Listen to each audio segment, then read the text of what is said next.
গুলটে মামা, আগে তুমি নরাদার দোকানে শুধু এক বেলাই চা খেতে, এখন কিন্তু সকাল বিকাল 2 বেলা হয়ে যাচ্ছে।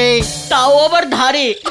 নরার চায়ের কেমন একটা নেশা ধরে গেছে বুঝেছিস, তাই নরার চায় গলা না ভিজিয়ে আড্ডাটা তেমন জমে না। সবই তো বুঝলাম, কিন্তু মাঝে মাঝে নরাদাকেও তো টাকা পয়সা দিতে হবে বলো। ওরে গলদপুরের দরদি বলদগণ, নরাকে আমি ওয়ান টাইম চেকে সব পেমেন্ট করে দেবো। আগে ব্যাংক অ্যাকাউন্টটা তো খুলতে দে। কবে তুমি ব্যাংক অ্যাকাউন্ট খুলবে, তারপর তুমি নরাদার চায়ের ধার মেটাবে? নরা তো আর গলদপুর থেকে পালিয়ে যাচ্ছে না রে। চল তাহলে নরার দোকানে কড়া করে এক কাপ চা খেয়ে আসি, দেখি মাথাটা খোলে কিনা। ঠিক আছে ঠিক আছে, চলো চলো।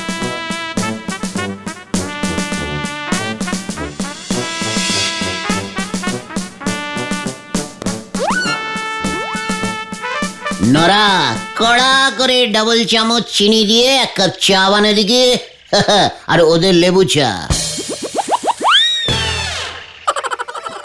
নরা, চা দে বলে দিলাম। নরা। ও নরাদা, তুমি এমন করছো কেন? কথা তো বলো। সেই একই কথা অনেকবার বলেছি, এবার তাই অন্য পথ নিতে হচ্ছে। নিকি তো জানালাম ধারে চা আমি দেব নে। নরা, তুই না আমার ছোট্ট ভাইয়ের মতো, আমরা না এক পাড়ায় থাকি। লজ্জা করে নে, দাদা হয়ে ভাইয়ের কাছ থেকে ধারে চা চাইছো? ওসব কথায় চিড়ে ভিজবে নে, আর আমি ধারে এক কাপ চাও দেব নে, ব্যাস। ঠিক আছে ঠিক আছে, কাজটা ভালো করলি না কিন্তু নরা। তোমার ওই ফুটো ধমক চমকি আমি ঘন্টা ভয় পাই। পাঁচু, পাঁচু ওকে থামা, রাগে আমার সারা শরীর কাঁপছে কিন্তু। ঠিক আছে, তুমি শান্ত হও গুলটে মামা, শান্ত হও। নরা, তোর চায়ের দোকান আমি বন্ধ করে ছাড়বো, এই তোকে বলে গেলাম, তুই দেখে নিস। ঠিক আছে, আমিও দেখবো আপনি কত বড় ফুটো মস্তান। নরাদার সঙ্গে যে এমন একটা বিচ্ছিরি ঝামেলা হয়ে যাবে বুঝতেই পারিনি। দূর, ভালো লাগছে না মনটা। আমাকে আমাকে ফুটো মস্তান বললো ওই নরা।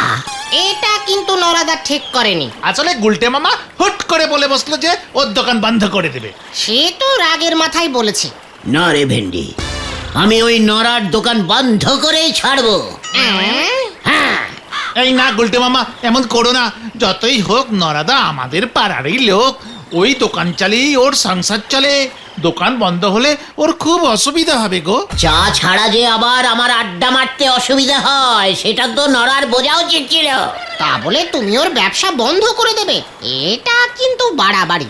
ঠিক আছে, তোরা যখন বলছিস তখন পুরো বন্ধ করব না, তবে একদিন অন্তত বন্ধ করবই। আমাকে এখন একটা কিছু করতে হবে, যাতে নরা অন্তত একদিন দোকান খুলতে না পারে। কি করবে তুমি? ভাবতে হবে। এই শোন, তোরা এখন বাড়ি যা, আমাকে একটু একা থাকতে দে। আমাকে ফুটো মস্তান বলা, এত বড় সাহস ওই নড়ার? দাঁড়া দেখাচ্ছে। ঠিক আছে, আমরা যাচ্ছি। তুমিও বাড়ি ফিরে যেও কিন্তু সন্ধ্যের আগে। অন্ধকারে নদীর ধারে বেশিক্ষণ থেকো না। হ্যাঁ হ্যাঁ, পিসিমাও আবার চিন্তা করবে। এই গেলাম আমরা। আমি ফুটো মস্তান, ফুটো মস্তান দেখাচ্ছি মজা।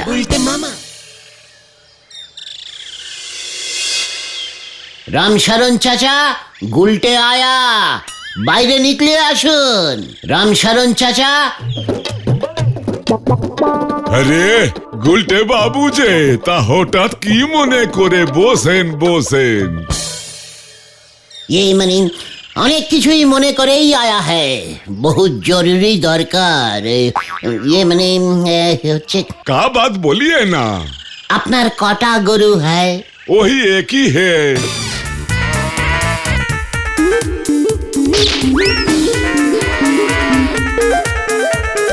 कितना दूध দেয় ও রোজ? वो हाँ 2 ड्राम। এক গরু আর 2 ড্রাম দুধ? এর মধ্যে কত জল মিশাতা হ্যায় চাচা? 50-50। ठीक है, हमार काज हो जाएगा। आपका भी दूध चाहिए? आउट तो होवे ना। 1 ड्राम दूध रोज नौरा लिए जाए और दुकाने लागे, और 1 ड्राम ओ डगडार बाबू, हेडसर बाबू और पोटेश्वरी दीदी को हमके दीते होय, और तो दूध नहीं होगा। সে কি, আমার তো রোজ 50 গ্রাম দুধ চাই। ঠিক আছে, উঠি তাহলে। नहीं नहीं, बैठिए बैठिए ना। ব্যাপার কি আছে সেটা তো বলুন। এ তো দুধ নিয়ে আপনি কি করবেন? পথে আইয়ে পথে আইয়ে বাছা। আসলে তুমি তো জানো চাচা, हमार সাথে देश विदेश का बड़ा बड़ा सब ये राजा का दोस्ती है। ये मने होगा होगा होगा। एक बड़ा राजा है, राजा दुधेश्वर। क्या नाम? दूधे दूधे? हाँ, দুধেশ্বর, দুধেল প্রদেশের রাজা। ও রাজা दूध खूब ভালোবাসता है लेकिन राजा के एक बाजे नेशा पाया है। वो क्या है? दूध दिए चान करता है रोज रोज। दूध से नहाता है? बाप रे बाप। हाँ, ও রাজা हमको बोला, गुलटे हमार জন্য 50 গ্রাম দুধ পাঠাইয়ে। 1 গ্রাম দুধের জন্য 50,000 টাকা दूंगा। ये মানে টাকা দেবেন। 1 ड्राम दूध के लिए 50,000?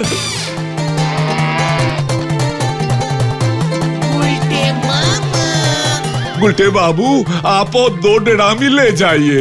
কিন্তু আমার তো 50 গ্রাম चाहिए। 2 ड्राम से शुरू कीजिए ना गुलटे बाबू। 50,000 1 ड्राम, 2 ड्राम का मतलब 1 लाख। हाँ। ঠিক है ঠিক है, ये মানে ঠিক আছে, দুধেশ্বরকে আগে 2 ড্রামই পাঠাই স্যাম্পল হিসেবে। ও চান করে আরাম পেলে বাকি অর্ডার ফাইনাল করবে। তারপর না হয় ভাবা যাবে। আপনি আমার পাড়া কা চাচা, আপনার জন্য এইটুকুই তো করতেই হোগা, মানে করতেই হবে। हाँ हाँ हाँ। ঠিক আছে ঠিক আছে, কাল সকালে এসে আমি ওই 2 ড্রাম লে যাएंगे। তার মানে নড়া কাল কিন্তু দুধ পাচ্ছে না, ফাইনাল, এটা যেন মনে থাকে। हाँ हाँ फाइनल। যাচ্ছি চাচা, কাউকে কিন্তু এইসব আবার নেহি বলনা, মনে থাকেঙ্গা তো? हाँ हाँ हाँ। তুমি যে শেষ পর্যন্ত এমন বাম্পার প্ল্যান বের করবে সেটা আমরা একদম বুঝতে পারিনি গো গুলটে মামা। তোদের মতো এমন আনডিপ বলদের দল আমার মতো এত ডিপ প্ল্যান বুঝবে কি করে বল? নরাদা তাহলে দুধের অভাবে আজ আর চায়ের দোকান খুলবে না বলছো? কালি লিকার চা আর কজন খায় সেটা নড়াও ভালো করে জানে। তার থেকে বরং চলো না, আমরা নোরাদা এখন কি করছে সেটা বরং দেখে আসি। এইটা কিন্তু মন্দ বলিসনি, ঠিক আছে চল।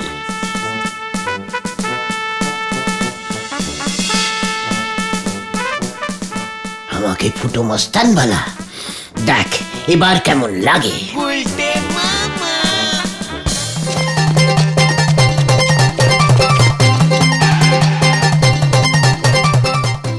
এই তো তোমরা, তোমাদের কাছেই যাচ্ছিলাম। কেন রে ভুলো, কি হয়েছে? বাবা কেমন যেন করছে আর ভুলভাল বকছে,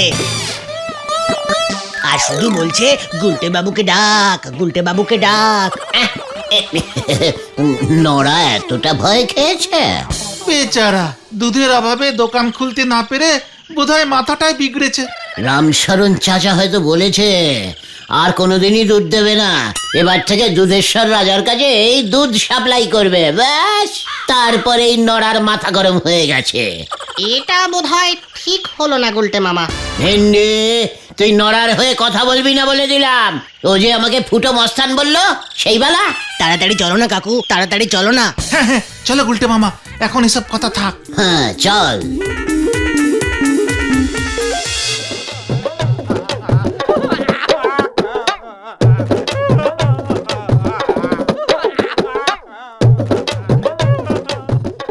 এই আমার কি হলো গো গুলছে বাবু, আপনি কিছু করেন গো, আপনি ছাড়া আমার অন্য কোনো গতি হবে নে গো গুলটে বাবু গো। ঠিক আছে, এতটা ভয় পেতে হবে না। তোর আগেই বোঝা উচিত ছিল নড়া। আপনি কি বলতেছেন গো? ভয় তো আমি পাইনি, আপনার মতো ফুটো মস্তানকে আমি খামোকা ভয় খেতে যাবো কেনে? নড়া, পাঁচু, নড়া আমাকে আবার ফুটো মস্তান বললো। ফুটো মস্তানে ফুটো মস্তান বলবো না তো কি বলবো বলেন দিদি? নড়া, আমি কিন্তু তোর দোকান চিরদিনের মতো বন্ধ করে দেবো এবার। ওই দোকান আমি আর খুলবই নে। মানে দোকান আর খুলবে না মানে? আমি তো অনেক বড় লোক হয়ে গেছি গো। বড় লোক? নড়া কি বলতে চাইছিস? ঝেড়ে কাশ কিন্তু। বেশি করে কাশলি পরে কব বার হয়ে যাবে, তার থেকে বরং আস্তে আস্তে করে বলতেছি গো। ব্যাপারটা কি বলবে তো? আমি মনে হয় গুপ্তধন পেয়েছি গো। কি কি গুপ্ত মানে গুপ্তধন? তালি পরে আর বলতেছি কি গো। নড়া, তুই ঠিক বলেছিস, আমি ফুটো মস্তান, আগে বুঝতে পারিনি। তুই আগে গুপ্তধনের ব্যাপারটা বল দেখি। হ্যাঁ, আজ সকালবেলা এই কাগজটা কে যেন ওই জানালা দিয়ে ফুটুস করে ঘরে ছুরি মারলো গো। আমি তখন সবে ঘুম থেকে উঠিয়ে এইখানে বসে বুঝতে চেষ্টা করতেছি সকালের বড় চাপ এলো কি না। দেখি কাগজটায় কি লেখা আছে। গুপ্তধন আছে রানীমার কাছে, রানী বন্দি কুঠুরিতে, হাজার সেনার পাহারাতে, কুঠুরি ঝুলছে গাছে, মন্দিরের পিছে, রানী থাকে কোথায়, নড়ার দোকান যেথায়। তার মানে গুপ্তধন আছে রানীমার কাছে, রানী থাকে কোথায়? নড়ার দোকান কোথায়, তার মানে তো আমাদের এখানেই। মানে আমাদের গলতপুরে? গলতপুরে গুপ্তধন? নড়া, সত্যি করে বল, এই চিঠি তোকে কে দিয়েছে? বিশ্বাস করেন গুলটে বাবু, আমি জানি নেকো। আমি তো বহুকাল আগে মায়ের কাছে মানত করেছিলাম গো, আমি যেন ওই গোবিন্দ বাবুর মতো কিপ্টে বড়লোক না হই।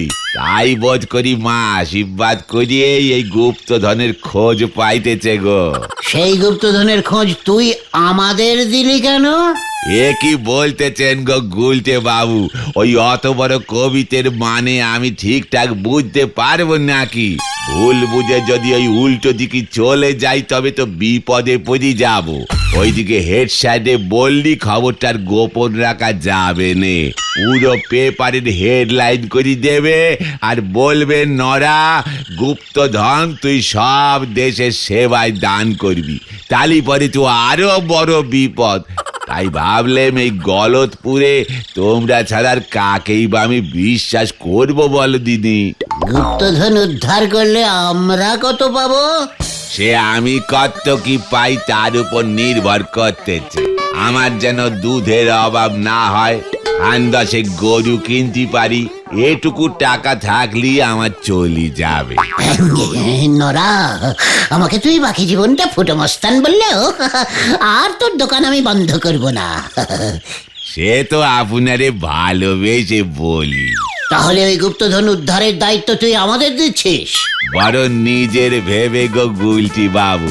নরা, তুইও যে আমাদের বড় আপন, বড় নিজের। তাহলে চলো আমরা এক্ষুনি বেরিয়ে পড়ি গুলটে মামা। চল চল চল চল। দেখলি নরা আমাকে কি রেটে ভয় খেয়েছে, একেবারে গুপ্তধনের খোঁজ দিয়ে দিল। সে তো ওই কবিতাটার মানে বুঝতে পারছে না বলে হেল্প নিয়েছে, ভয় খেয়ে না।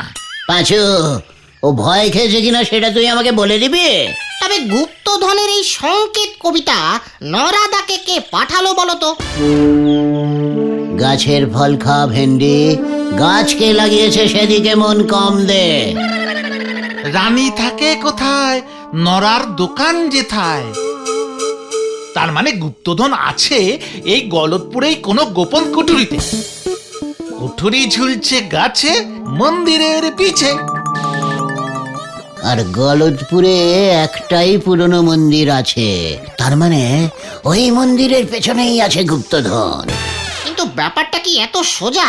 রানী বন্দি কুঠুরিতে, হাজার সেনার পাহারাতে, এটা ভুলে যেও না। ভালো কাজে ব্যাগড়া দেওয়া তোর বরাবরের স্বভাব ভেন্ডে। মন্দিরের পেছনে হাজার সেনা, ওইসব কবিতার ছন্দ খেলানোর জন্য লিখতে হয়।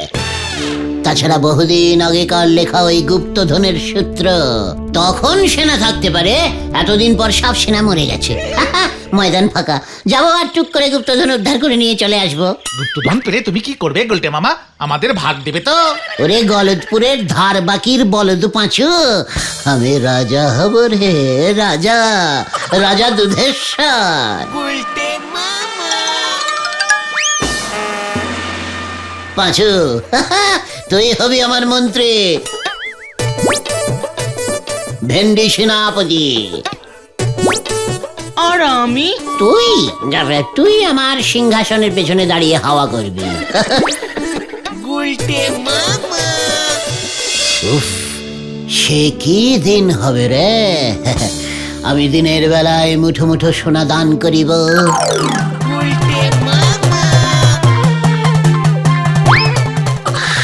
আর দুপুরে দুধ দিয়ে স্নান করিব,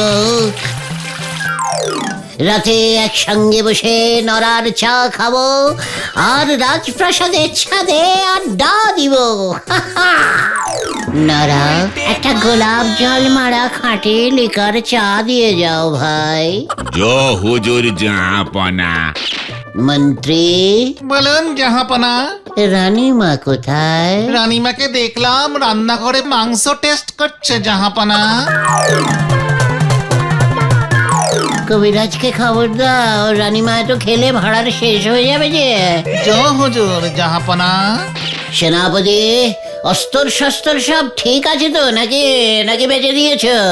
না হুজুর, সব আছে। সৈন্যদের বলেছি অস্ত্রগুলোতে ধার দিতে। এই নিন গোলাপ চা জাহাপনা। বাহ বাহ নড়া, বাহ বাহ বাহ বাহ বাহ বাহ বাহ বাহ। ও গুলটে মামা, গুলটে মামা, ও গুলটে মামা, গুলটে মামা। এই কি হলো তোমার? হ্যাঁ, কিছু না, আসলে এতগুলো গুপ্তধন তো এই একটু চিন্তায় পড়ে গেছিলাম আর কি।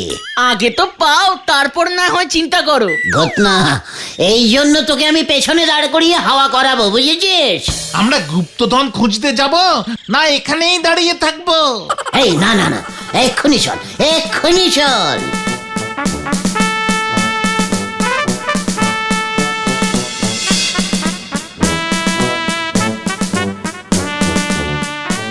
গুপ্তধন কোথায় গো? গুপ্তধন আছে, আছে, ভালো করে খোঁজ, গাছে ঝুলছে। গাছে গুপ্তধন ঝুলছে? তাই তো লেখা আছে, বাজে টাইপের হতাশ বলদ, চুপ করে মন দিয়ে প্রত্যেকটা গাছ খোঁজ। রানী বন্দি কুঠুরিতে, হাজার সেনার পাহারাতে। তার মানে পেয়েছি গুলটে মামা। কোথায়? কোথায় কোথায় কোথায়? ওই দেখো। এ কি, ওটা তো মৌচাক। তুই দেখছি জঘন্য টাইপের পচা ডিমের দুর্গন্ধযুক্ত বলদ হয়ে গেছিস পাঁচু। রানী বন্দি কুঠুরিতে, রানী মানে রানী মৌমাছি একটাই থাকে, হাজার সেনা পাহারাতে। মানে কবি এখানে শ্রমিক মৌমাছিদের কথা বলেছে গুলটে মামা। এখানে কবি এলো কোত্থেকে? না মানে গুপ্তধন সূত্রটা যে লিখেছে গুলটে মামা, আমি নিশ্চিত কবি এখানে ওই মৌচাককেই বুঝিয়েছেন। খুব বাজে কবি তো। তার মানে ওই মৌচাকের ভিতরেই গুপ্তধন আছে।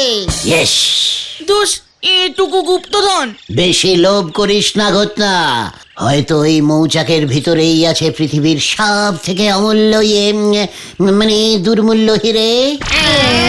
হ্যাঁ রে, আর কথা না বাড়িয়ে ওই মৌচাকের ভিতর থেকে হিরেটা বের করে নিয়ে আয়, গলদপুরের বিগ বাজেটের বলদরা। ওরে বাবা, আমি যাব না। মৌমাছি কামড়ালে রক্ষা নেই গুলটে মামা। হ্যাঁ গুলটে মামা, আমি নেই এর মধ্যে। আমিও না। মানে গুপ্তধন তার মানে তোদের চাই না? না। মানে তাহলে কি হবে? আমার তো চাই, মানে তীরে এসে তোরা যে এইভাবে ঝোলাবে সে তো আমি বুঝিনি কো। গুলটে মামা তুমি একা রাজা হলেই চলবে? ওরে, একটা দেশে কটা রাজা থাকে একসঙ্গে? তোদের আমি অর্ডার করছি, ওরে আমার বীরপুরুষ সাহসী সাগরেদরা, হ্যাঁ যা, তোরা ছিনিয়ে নিয়ে আয় ওই গুপ্তধন, যা যা যা। না না না, তোরা না গেলে আমি একাই চলে যাব, কিন্তু তখন কিন্তু তোরা আমাকে বলতে পারবি না। না না না না, আমরা কিছুই বলবো না, তুমি যাও যাও যাও যাও। তুমি রাজা হবে না গুলটে মামা? বিশাল রাজা। রাজা? হ্যাঁ, আমি রাজা হবই। তাহলে এই নাও অস্ত্র। ইয়া! দে।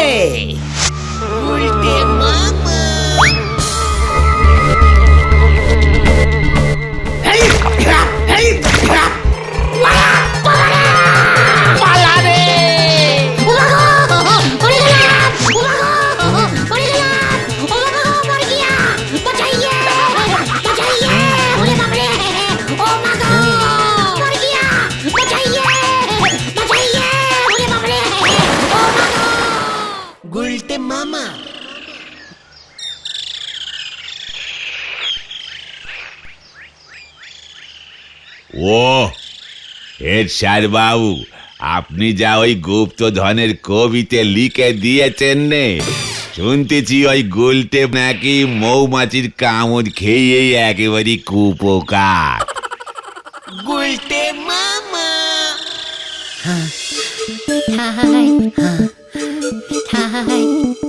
এসব ওই নরাদা আর হেড স্যারের চাল ছিল গুলটে মামা। এর মধ্যে আবার হেড স্যার ঢুকলো কেন রে ভাইটুগন? নরার দোকানে দুধ নেই, দোকান বন্ধ, তাহলে হেড স্যারের চলবে কেমন করে? তারপর ওই রামশরণ চাচার কাছে সবটা শুনে দুজনে মিলে এই প্ল্যানটা করেছে। রামশরণ চাচাও নাকি তোমার নামে থানায় নালিশ করবে বলেছে। আমি আর বড় মস্তান হতে চাই না রে, ফুটো মস্তানি ভালো। জয় গুলটে মামা কি জয়! বাবা রে,